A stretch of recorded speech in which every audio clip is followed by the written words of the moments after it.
Tell if I'm right. Good evening, good evening, good evening. How is everybody doing today? Doing great. Great. So my name is Dr. Ansel Johnson, and I am the one to welcome everyone to our Low Vision Town Hall meeting, or Vision Impairment Town Hall meeting. And today's topic is technology.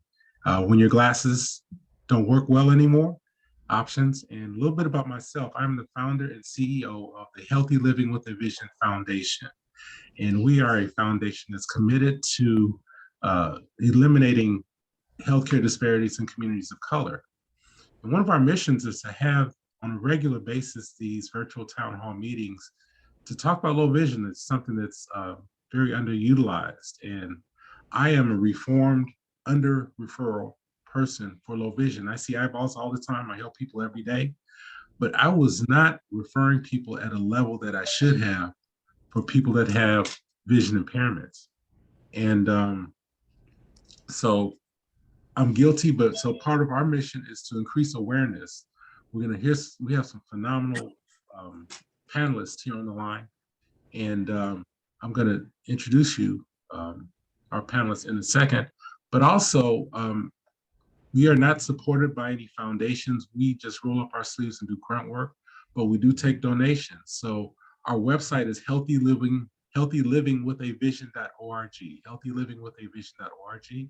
We will take any donation, no matter how small, whatever you can afford to help continue this mission that we have in terms of building awareness of low vision, of things that can actually help people day to day, and just try to get that message out.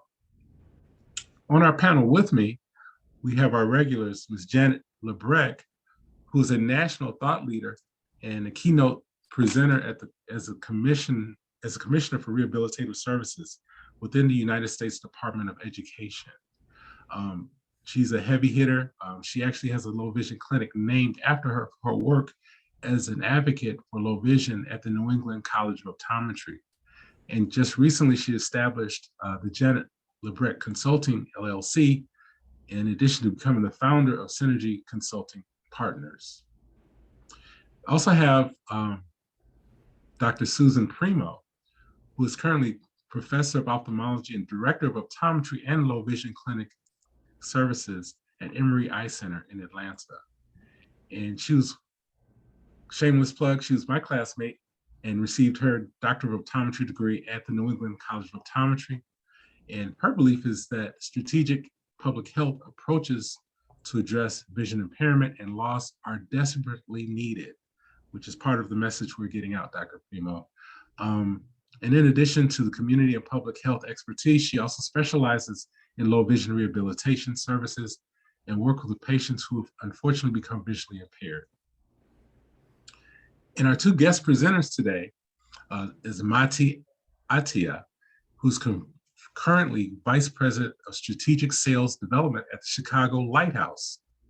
And he has over 25 years of sales experience and business development leadership. And recently he worked with Orcam, but he's become very passionate about introducing new assistive technologies to ensure inclusion and accessibility for people with vision impairment. He has a BS in computer engineering from the Israeli Institute of Technology and a Master's of Science in Management from Boston University. And he currently holds a certificate in leadership coaching. And lastly, our last panelist is Bradley Lemire, and he's the Senior Creative Officer and Vice President of Marketing for 3D PhotoWorks and tactile images. And what he does is really, really wonderful. And I think he can better explain what 3D imaging is. But Brad is a 2019 graduate of Georgetown University with a master's degree in integrative marketing communications, and a 2011 graduate of the University of Pennsylvania with a master's in fine arts degree, and a 2008 graduate of Syracuse University, where he was a chancellor scholar and received his bachelor's in fine arts. So he's kind of really wonderfully put together his artistic background with the technology in 3D um, photos and tactile images. So that's our panel today. It's powerful. It's a national panel. And again, I'm very fortunate to have everybody on this evening to uh, talk a little bit. So we're going to start with Mati and tell us a little bit more in detail of what you do, and we'll go from there.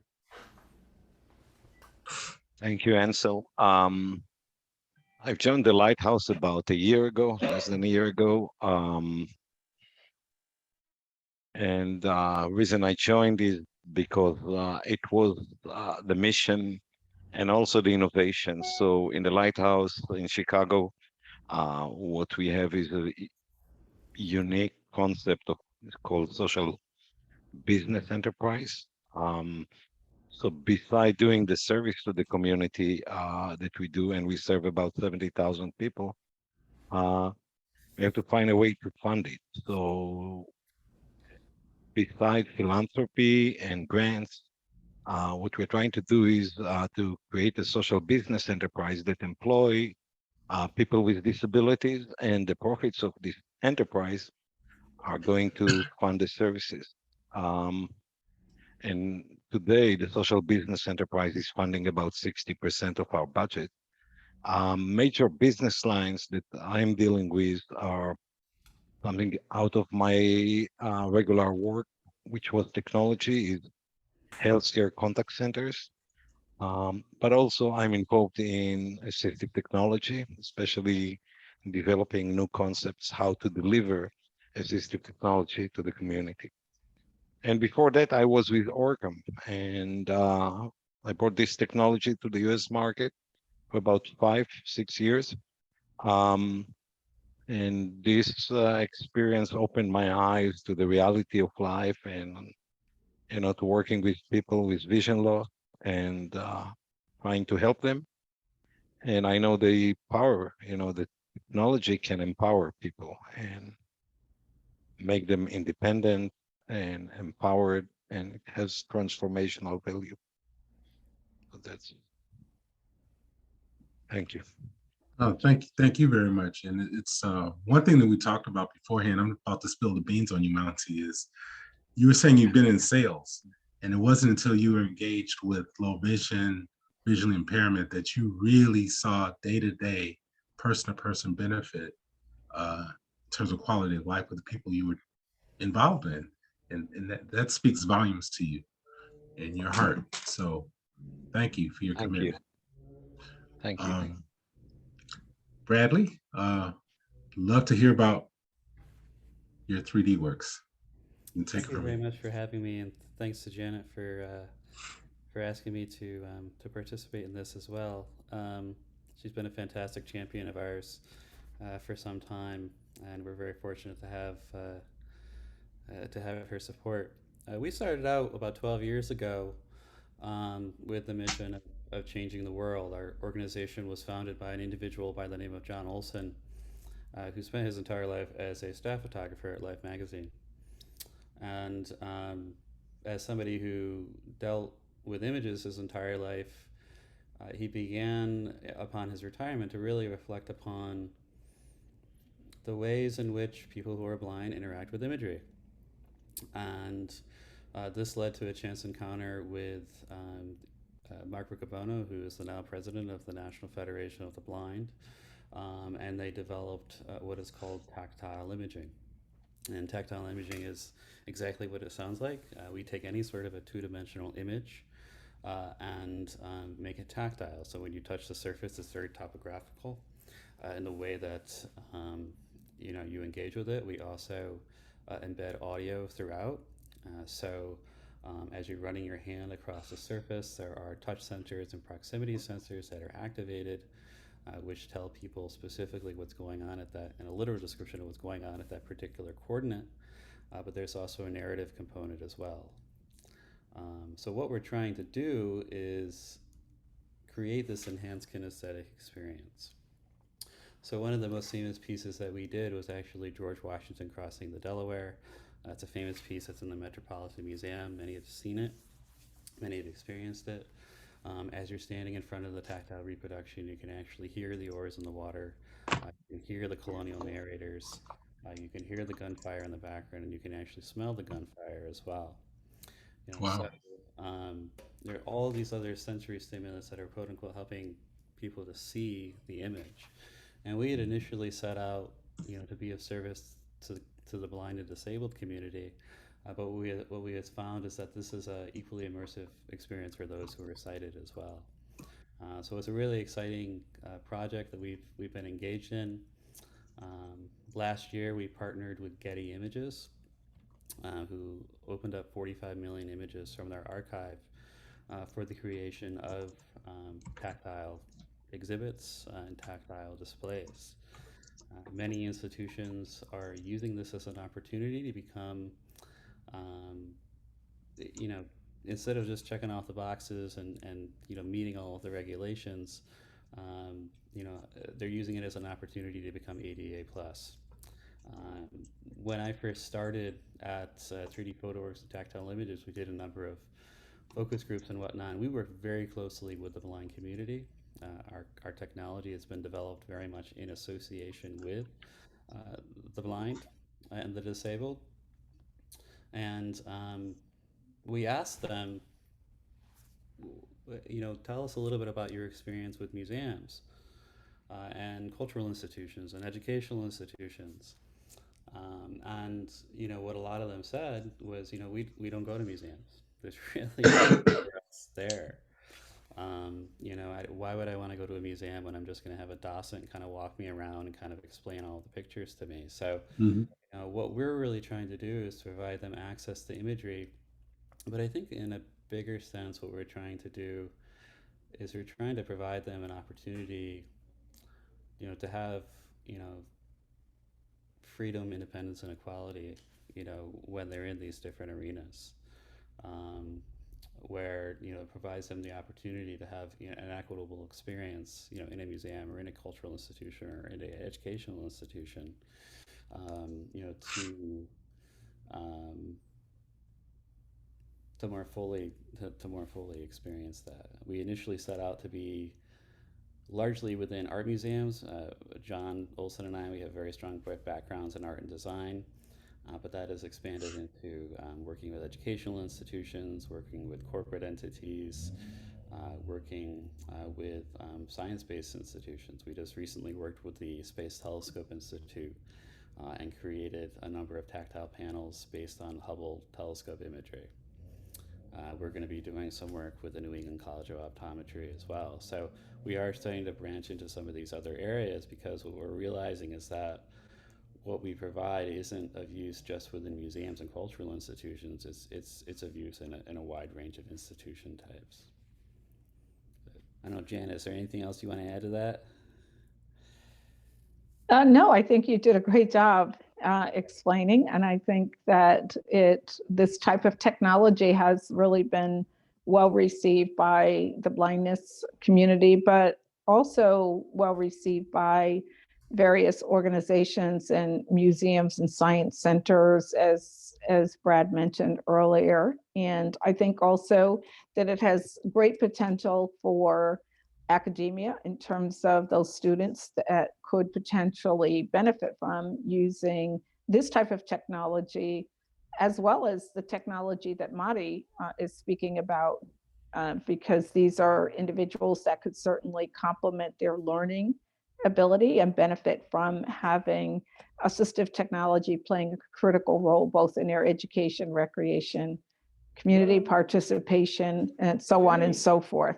So I think you did a great job. Thanks. Ansel, I also mentioned too, I do have a short video. I don't know if time allows for that. It's one thing for me to speak about all of this, but I think it's really helpful for people to understand what we do, to see people interacting with the images, to hear some of the testimonials. Do we have time for that, or would you rather I send it? Yeah, how long is your video? I think it's like 5 minutes. Yeah, that's fine. That's fine.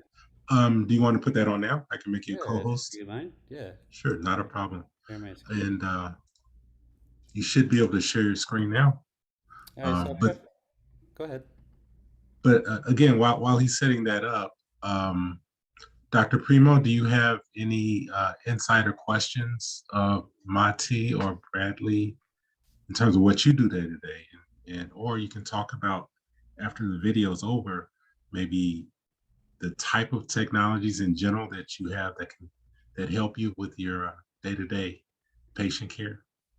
Yeah, I mean, I'll probably, wait till after the video is over. But I mean, I find it fascinating, and I've learned something this evening already that I wasn't aware of. And it's always important, I think, for those of us that work with people who have a vision impairment to know about these things and to be able to provide resources. I mean, part of, or not, if not part of, most of what I do is in addition to obviously the clinical work and the devices and tools and all that stuff, but it's also connecting people with organizations and agencies and technology and all the things that we're talking about tonight, because I can't know it all, and I can't be in a position to know every single thing that's out there. It's just, I have my own kind of wheelhouse, and I stay within that, so to speak. And so I'm not an engineer, I'm not a tech person, so and so I don't know about this. So I think this is fascinating, and maybe I'll talk more after we see the video. Okay. So I'll preface the video by saying this is a video from the first major tactile exhibition that we had anywhere. So we actually had it at the museum in Washington, D.C. a number of years ago. The show it saw 1.2 million visitors over the course of about 14 months. On opening night, 400 blind and visually impaired individuals came to the opening, which was tremendous. And this exhibition was very art-based. So I kind of preface that, or I say that because, we have since branched into, the science arenas and whatnot, but I think this does give you a good sense of how what it is that we do works. So I'll share that now. Can everybody see that? Yes. Okay.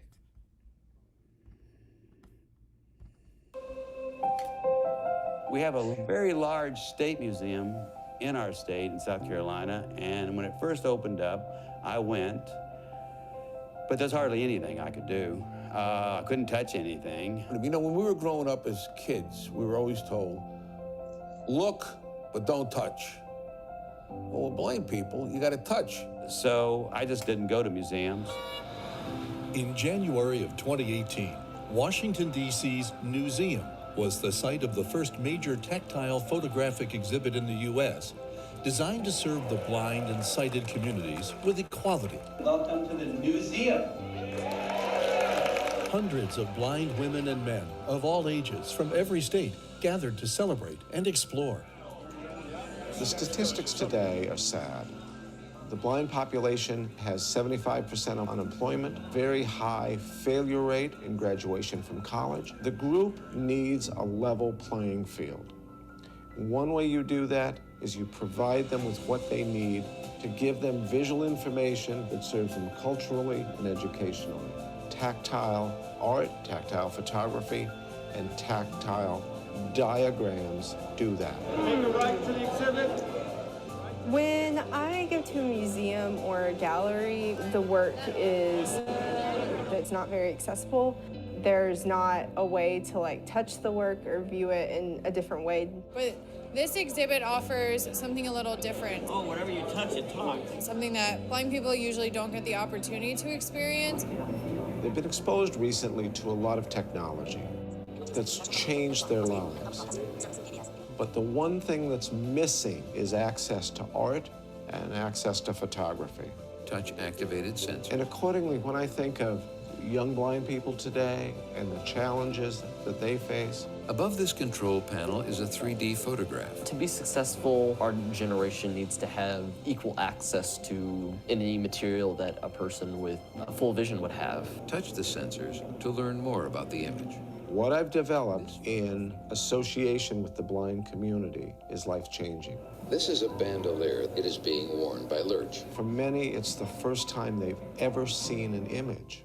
What I did not expect was the level of detail. Attached to Lurch's belt is a hand grenade. And being able to experience and touch the images was incredible. This is something that I could enjoy just as the general population would. That's freedom, and it's independence, and it's equality. There's like hands, there's people. When you're putting your fingers across something, it is an entirely different experience. Being able to access art is a huge part of our culture and our history and where we've come and where we're going, and be able to tie it into your life now is something incredible. There are blind consumers that really want to have access to this type of art. I'm one of them, and I'm really, really pleased. Because so often I have friends say, oh, we're going to go to the museum, but you probably can't see it, right? And now I can say, yes, let's go. It's pretty great. The experience tonight was amazing. I loved actually getting to feel the artwork. It's very important to realize that it's not all about just seeing something. It's the way that you interact with it. It's the way that you experience it, whether that's tactile, visually, hearing, any of your five senses. I have never experienced something like this. So to the historical and cultural institutions around the world that wonder if there's something more they can do, the answer is yes. Get accessible. Let blind people in the doors in a way that allows us to actually experience rather than just sit back. The treads of a patent tank can be seen here. The descriptions and the tactile images really completed the experience, and I was very impressed. See how it works, Jamie? This exhibit offers something that's unique and different and something that's absolutely necessary. So the museum, absolutely an incredible place to be, but there are so many museums that we're missing out on. You know, often people say, a picture's worth 1,000 words. But what in the world is touch worth? When you serve the blind community with tactile information, you're changing lives. How often can a museum say, I changed a life?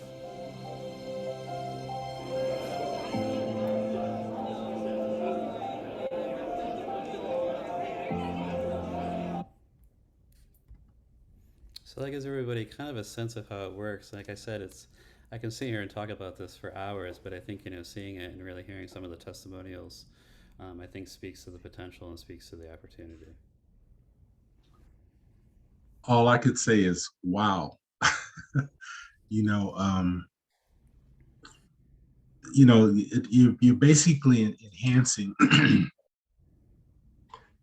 just you're using the motor skills and things of that nature. I have a developmental optometry background, and we do a lot of balance and motor and touch and things of that nature.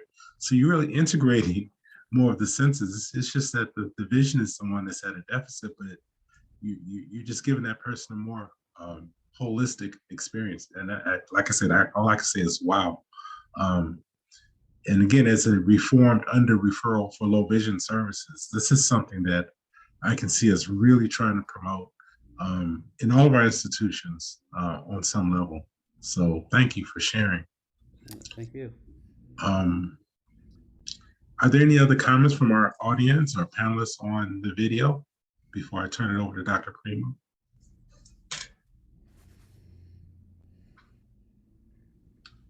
All right, well, thank you again. And we're going to come back to Monty and Bradley in a minute, but Dr. Primo, I wanted you to kind of get into your thoughts and also in terms of how you utilize, in general, various technologies and what you do day to day in your service, low vision services. Well, sure. So let me just make just another comment about that. It's fascinating. And so thank you and kudos to that. And as it was, the video was playing, I was thinking about, in my work where I deal with people who have levels of vision, a range of vision impairment from mild, to profound. I don't usually see patients, or we don't usually work with patients at Emory with total or near total loss. I mean, we're more in the spectrum of sort of moderate loss, legally blind, if you will, versus someone who is completely blind. However, this is very important technology, all of what we're talking about this evening, because those patients, even if they have moderate visual impairment, can still benefit. So they don't have to be completely blind, as you said earlier, about the tactile senses and being able to go to a museum or appreciate art or photography, whatever the case may be.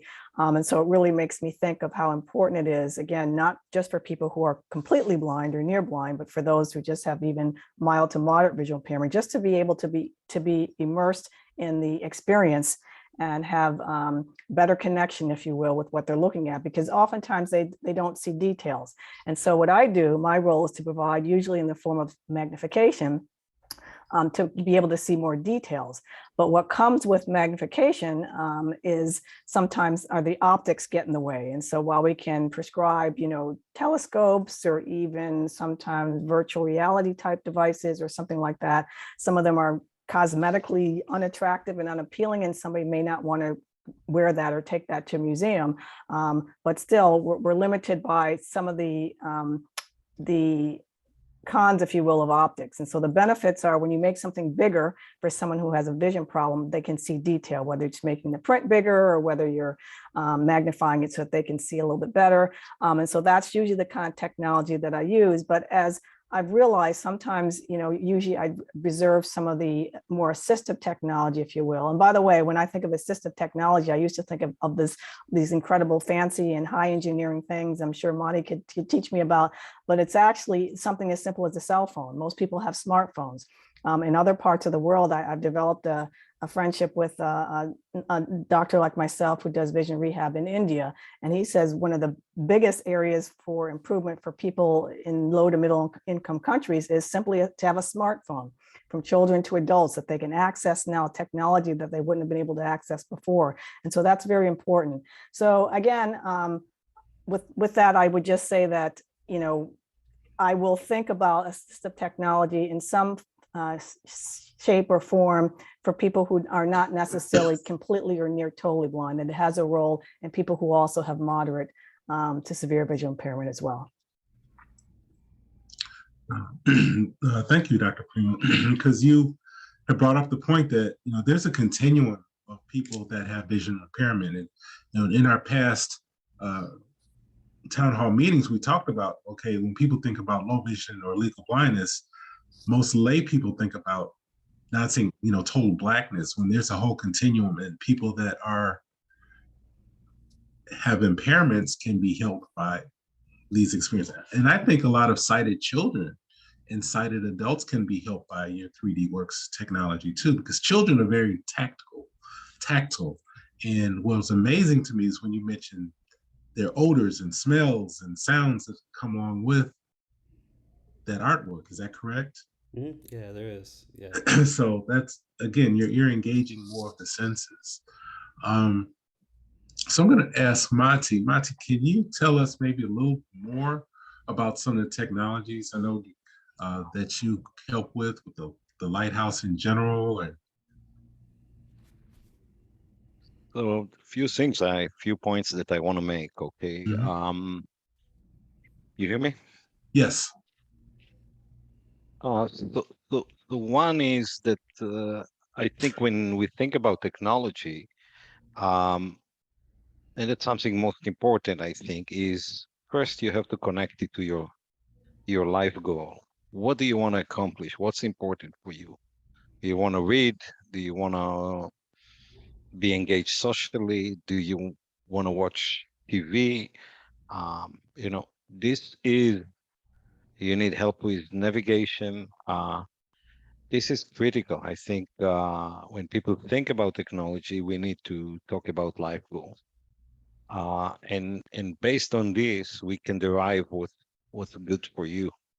And I think it's, of course, I solved one technology, but when I look at the big picture, we have to start with life goals, because, and we also have to realize that no one technology can solve all the challenges. We have a toolbox, and we should have several technologies based on our life goals. So that's the second point that I want to make. It's not, there is no single technology that can solve everything. Sometimes lighting can help you. There are things that are not obvious. But I want to talk about the cost, and that's something that is important to talk about, I think. One of the challenges here in the US is the fact that assistive technology is usually not covered by the health insurance. If you go to Europe, Assistive technology is part of what the government provides people. Okay, usually through health insurance, sometimes through social services. But I think that when you think about technology as a consumer, um, as a patient, you have to think about it in terms of what value does it bring to you. And that's what I want to talk about is the fact that technology can bring independence, can empower you, and it can be transformational. Um, so when you think about it, I think you want to think about the value that you'll get out of this. How does it answer your life goals, your needs? Would it enable you to gain education, gain a degree? Would it enable you to get better jobs? Would it enable you to have good quality of life? Um, so these are the 3 points that are really, I think, very generic. And I want to tell everyone with the development of technology today and artificial intelligence, I am aware of technologies that, one day would be mature and would make life different, for people. I usually use the comparison to the cell phone. If you ever had a cell phone in the early 90s, it was like a brick. And today, what I have more computing power in the iPhone than anything I had before, So technology is moving. I have seen people developing personal navigation technology based on artificial intelligence. So they basically are integrating cameras and detection method and would tell you if you have obstacles in front of you, what kind of obstacles and all that. So it's still today, it's very cumbersome, but I believe that one day it would be.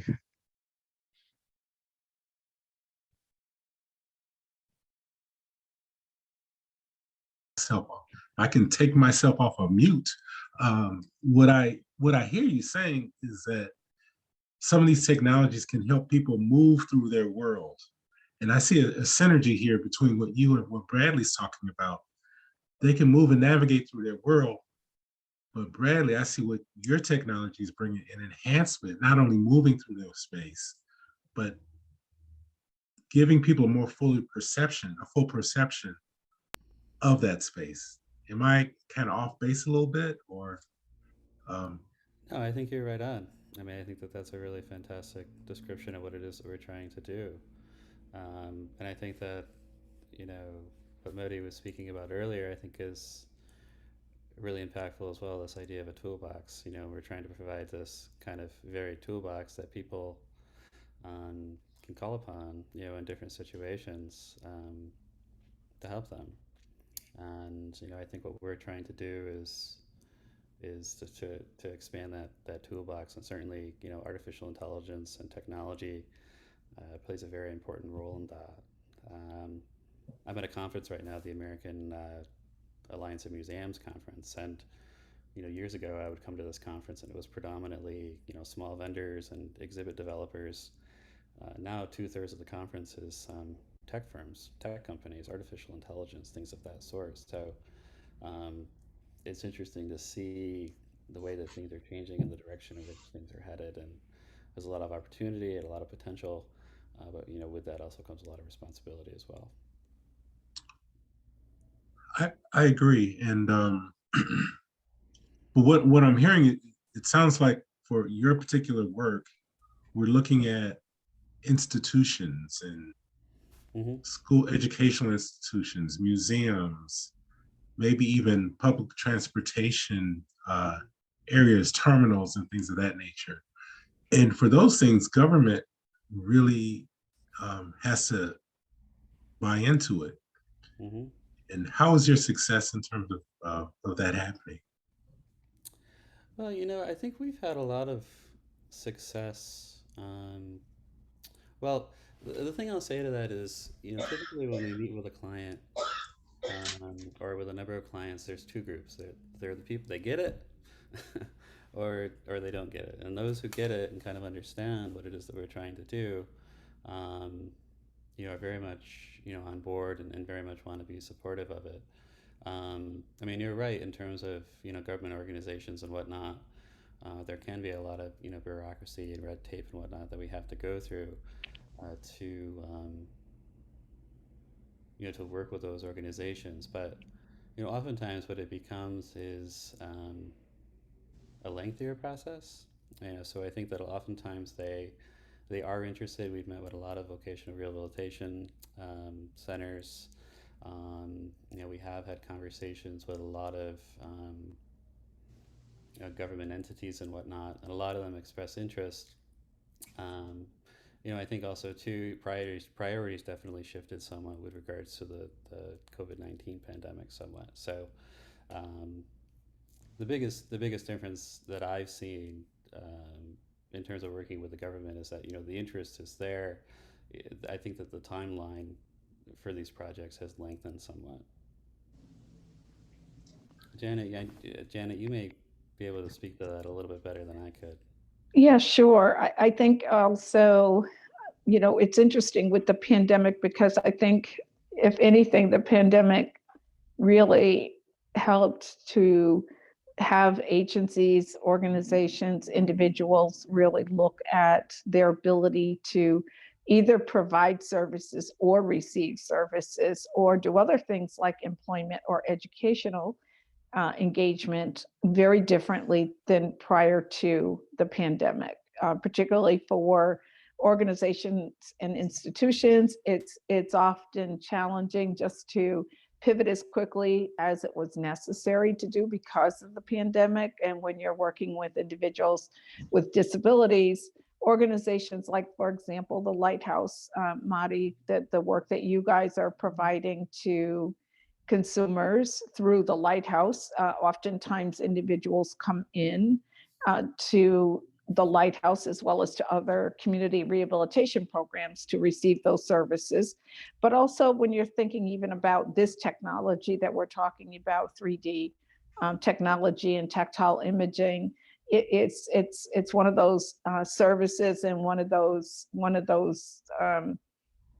technologies that people need to interface with it. And when you're there in person to experience it, to touch it, that's the level of engagement that people are looking to and expect. But also, the pandemic has taught us all to be more innovative and open-minded about the approaches to technology, its utilization, but then also thinking about the training aspects as well. So I think that there are multiple considerations that need to be taken into consideration around any type of technology, but training is always a really critical component of how successful someone will be. I mean, it's the same, Susan, in low vision.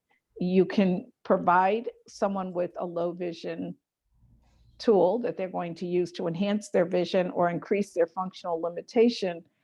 But if they're not comfortable with the technology, if they're not trained adequately on the technology, then the likelihood of success, lowers. I think that it really does call for that kind of engagement and that kind of support. And agencies and organizations, there are lots of them out there that can provide those kinds of services. But when it comes to things like this, 3D technology and tactile imaging, oftentimes you're working with organizations that you need to look at their budget, for example, you need to look at their process, for engaging with tactile images, and you need to look at what the needs of the community are as well.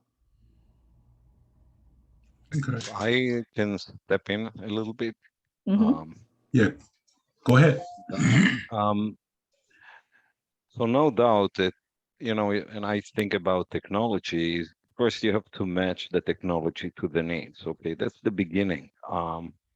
Second, sometimes technology can be overwhelming, and training is important. Okay, it's part of the process. But if you select it the right way, if the consumer or the patient is selecting it the right way with the right considerations, and then they get training, we also need the commitment of the consumer to practice. You know, so I see this as a process that we have to follow.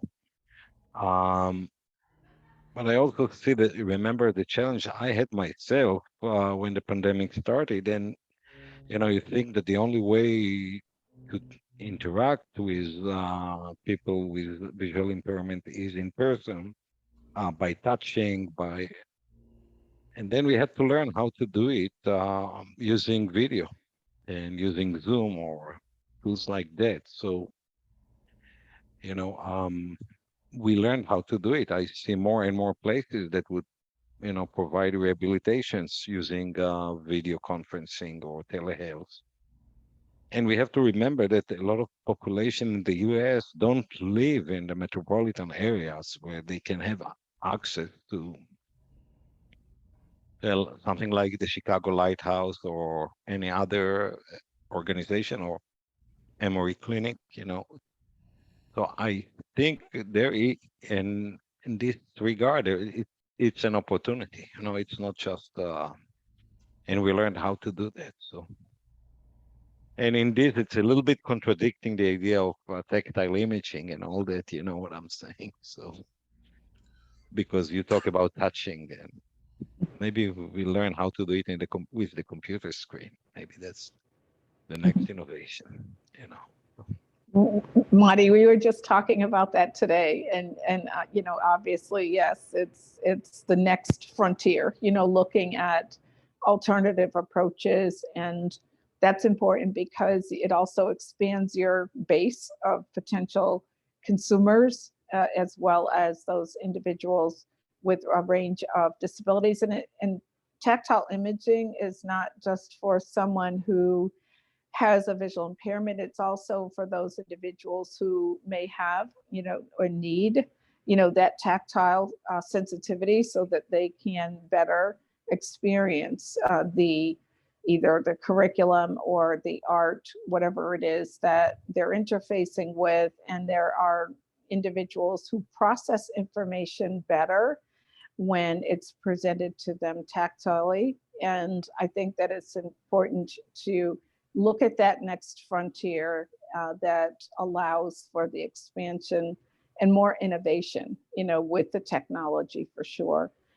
I also think that it's important to note as well that this type of technology or any type of technology, whether it's Chicago Lighthouse or, any type of technology product, the Madi mentioned earlier that in Europe, the affordability conversation around technology in Europe is sponsored and is supported, but in the United States, it is not. So the provision of the technology, assistive technology, is also, you can't have that conversation without talking about affordability. So it's important for patients as well as consumers who are considering it to look at other organizations. But even when you're thinking about 3D technology, it's also important to understand, who are the funders and who are the partners that can support and can help to change the paradigm for access for technology, assistive technology for individuals. And then finally, it's really important for the community, the patient community, the doctors, the low vision providers, the assistive technology community also, to raise awareness, about not just about the technology itself, but also about the provision, the affordability, the resources that may be available in a person's community if they have an interest in this, and then the services that can also support the individual to both acquire as well as train with assistive technology. Thank you, Janet, for that input. And I was going to come back to you anyway, but you really helped a lot. I was thinking about strategy, and that's one mission that we have in terms of doing these virtual webinars on low vision to increase awareness. So let's just say I'm a consumer that has a very visual impairment, significant visual impairment. I can't drive anymore, can't leave out the house without someone helping me. How can this stuff help me? And who do I have to talk to? Who could I go to? Because my eye doctors never sent me or said I could do, he basically, or she just basically told me they couldn't do anything else. So I'm on the level of the frontline person and trying to get the word out through this foundation to your frontline patients that be it rural or urban or suburban. How do we get this message out? How can that help them, and what do we need to do? And I'll say one thing real quick, because I'm never shy about asking corporations and sponsorships for money. That with that kind of sponsorship, I think we can be very instrumental in getting that word out. Be it social media, be it our in-person community engagement, be it having boots on the ground in churches and libraries to talk about these things. And that's what we really should be about. This is also an election year. So I always tell people, now's the time to ask, to kind of create that need and create that ask, by our for those people that are running for office. Any other thoughts on that? Anybody?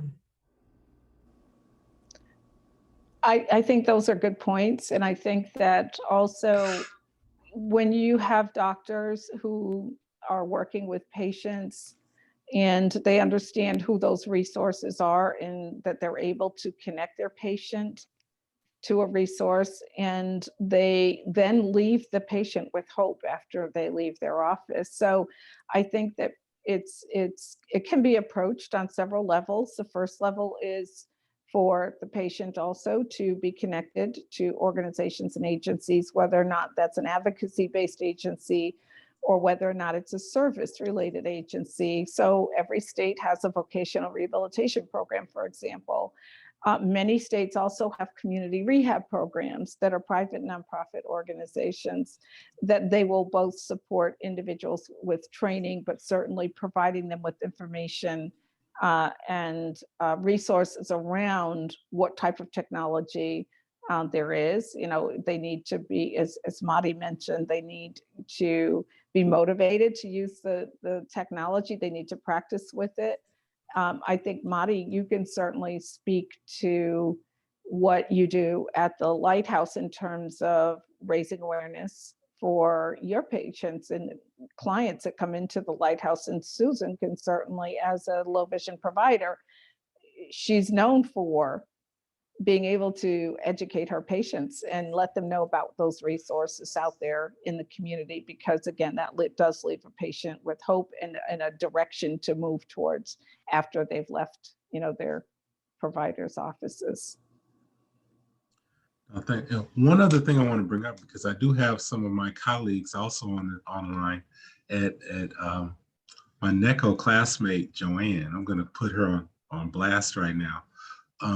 But what can some of the colleges of optometry do? I know most of these schools, NECO has a very well-known Janet Lebrecht low vision clinic. Maybe in training our students, maybe on the individual doctor level in terms of continuing education, it's not necessarily a low vision class, but you really need to know what to do. And I don't know, Joanne, if you want to speak to that by any chance. So I think that we do, promote low vision at the college. But I find even for myself, it's interesting. I'm in Watertown, which is, a little bit outside of Boston. And I had a patient recently, and, I sent her to the Carroll School for the Blind, which is in the next community over. But even in terms of a low vision evaluation, she had to wait, I think, 2 months. Because, our college only sends somebody there like once a month, and, it was already booked up. So I think that, maybe, obviously getting more students interested in doing low vision and, would probably be helpful to, at all the schools of optometry, so that there would be more low vision providers in the area. So if you think about it, even a place like Boston, and my patient, you could say, well, she could go to Boston, it's not that far. But it's hard when you're in your 80s and to get somebody to drive you into the city and all of that. So I guess we're doing a lot with low vision, but I think that maybe across the board we could even do more. Well, I think we should start with, again, it starts with awareness. So the more that people are aware, the more that the frontline practitioners are aware, that's the start. And then I think the resources may in fact follow. If we talk about it. And as I said before, that's why we're doing these on a regular basis every 3 or 4 months. And we're going to be building momentum to do this. So maybe the next meeting we'll have maybe, all the schools or more of the schools of optometry engaged and brainstorm on what we can do. But I never want to get above the level of the frontline patient that, like I said, the doctor said they couldn't do anything else and they're at home frustrated, depressed because they've lost sight. So now they can know there's certain museums that have the 3D artwork that they can enjoy now that they didn't know about before. Or they might be some technologies that can be customized for their specific situation.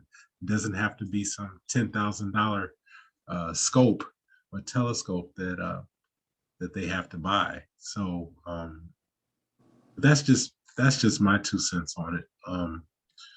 We have about 7 minutes left. So are there any other comments? And we can even open it to some of our callers that are tuned in. Feel free to share what your experiences are and your insight.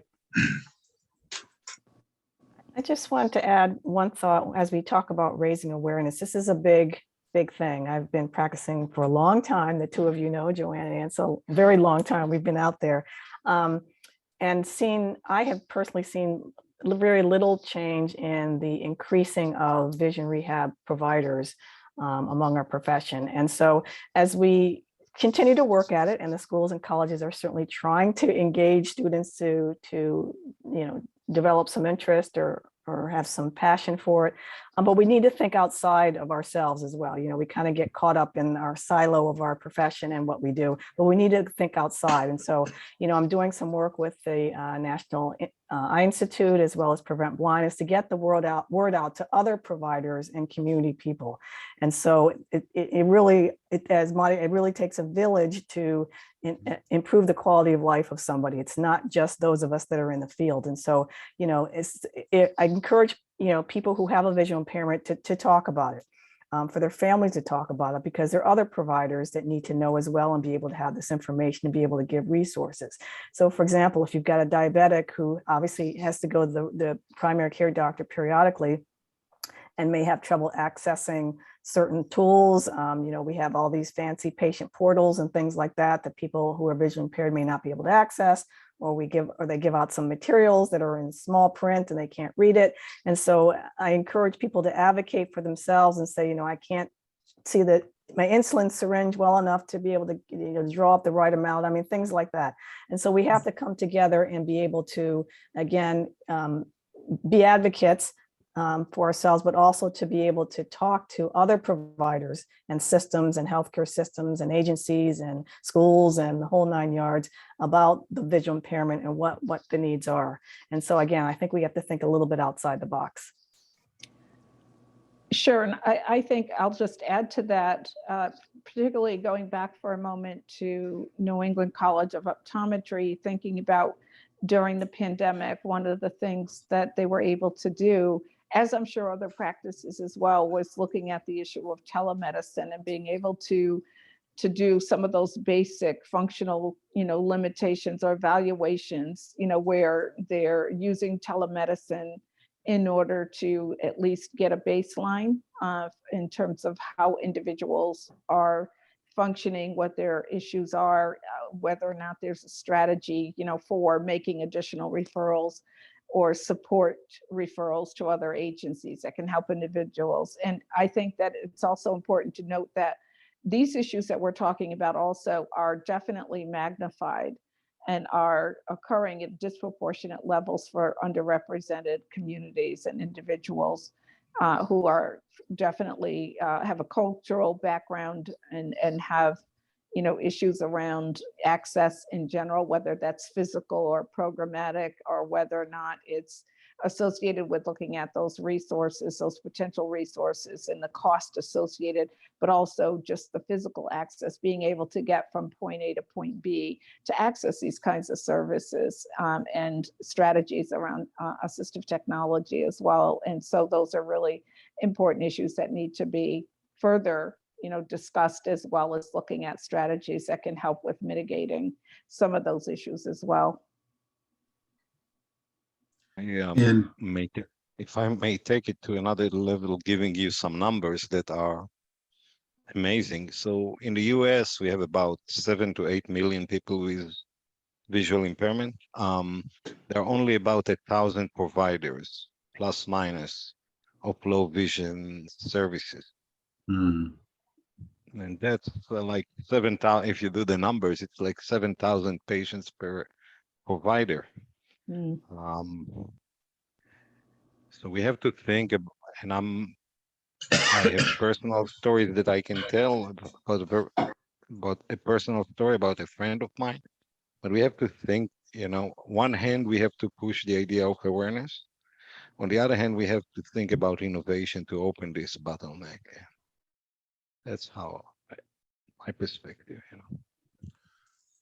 I appreciate that, and I know we're coming close to the end. And then Bradley, I'll let you speak last, but and even Joanne, if you have any additional input. But that's a huge deficit in terms of providers matched up with people that are in need.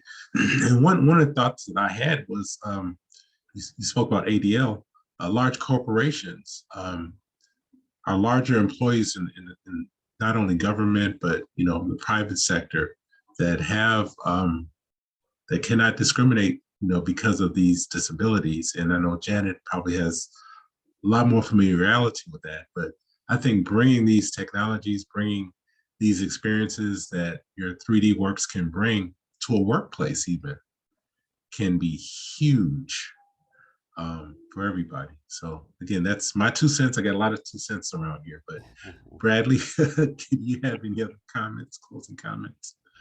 Well, I think that, you know, and I'll speak to, you know, 3D PhotoWorks and tactile images, and Dr. Lebrecq and I talk about this a lot, you know, that sometimes the potential and the opportunities can be a little bit overwhelming, because there are so many different applications for this, and there are so many institutions and organizations that could benefit from this. And I think you're right. I think there are a lot of businesses who have expressed interest in things like orientation and mobility mapping.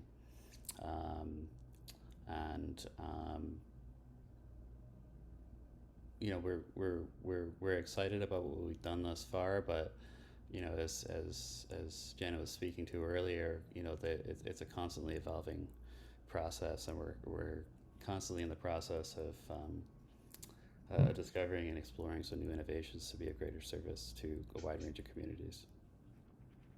Right. And thank you for that.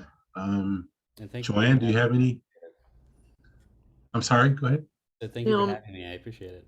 Oh, we appreciate it. You know, do me a favor, put your contact information in the chat so that anybody that's on the panel, both Monty and Bradley and Dr. Primo, any of you guys want to put your contact information in the chat, so people that see this, we can put that in our final video, so that we can, so people that are going to see this, because we're going to put it up on our YouTube page, can access and inquire about this. Dr. Caruso, do you have any comments at all? Thank you. It was very interesting. Thank you. Thank you for joining us. Well, we are at 7:30. We try to keep this at 7:30 Central Time. I know it's a little later for you guys on the East Coast. And Dr. Primo keeps tugging at my leg. It's her bedtime, so I got to let her go. But I want to thank everybody on behalf of the Healthy Living with a Vision Foundation for joining in with this presentation. And again, we are a 501c3 not-for-profit that is dedicated to eliminating healthcare disparities in communities of color. And we've just got a lot of great information that can help move that mission forward. We will probably have one more of these town hall meetings before the end of the year, and I will let everyone know in plenty of time. But I want to thank everyone. Please go on our website, healthylivingwithavision.org. Contribute what you can so we can keep this going. And as I always say at the end of these, we wish you to be well, to see well, and be blessed. So thank everybody. Thank you everyone for joining in. All right, bye-bye. Pleasure. Thank you for the opportunity. Thank you. Very welcome.